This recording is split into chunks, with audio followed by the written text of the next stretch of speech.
aset yang paling berharga itu bukan uang, bukan properti, bukan sesuatu yang didapatkan.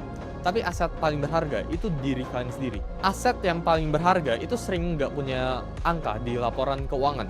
Contoh, kayak gue pribadi sekarang ya. Mungkin kalian bisa lihat di luar sana, gue punya uang puluhan miliar, ya cenderung bisa net worth gue udah ratusan gitu ya.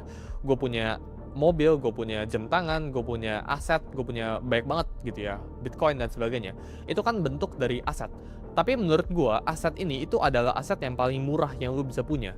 Ketika kita ngomong gue punya audience gitu ya, gue punya network yang kuat, gue punya skill, gue punya kepala gitu ya, gue punya tim bahkan ya.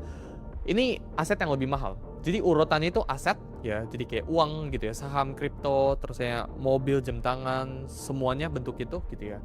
Itu aset yang paling rendah gitu ya. Yang kedua itu kepercayaan, loyalty, audience gitu ya. Itu juga bisa jadi aset gitu ya. Human labor ini yang paling atas ya, level paling tinggi gitu. Karena ketika lu punya resource allocation, human labor ya, lu punya orang-orang terdekat lu yang bisa ngelakuin apapun itu, orang-orang lu yang A+ kita ngomong, orang-orang yang hebat, maka ini aset terbaik lu. Jadi aset itu nggak melulu tentang uang. Itu yang gue pelajarin di umur ke-19. Aset itu bisa bentuk itu lain. Bisa bentuk dalam orang, bisa bentuk dalam ilmu. Ilmu kepala lu itu aset gitu ya.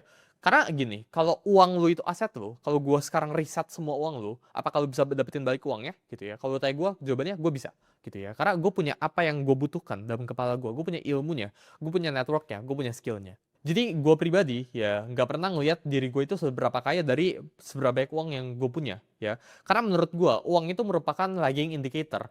Berapapun uang yang gue hasilkan detik ini, sekarang gitu ya, hari ini atau bulan ini gitu ya, itu tidak gara-gara gue bekerja hari ini. Itu gara-gara 3 tahun yang lalu ada Suli yang lagi kerja di kamarnya. Terus dia bekerja untuk membuild atau belajar skill baru yang gue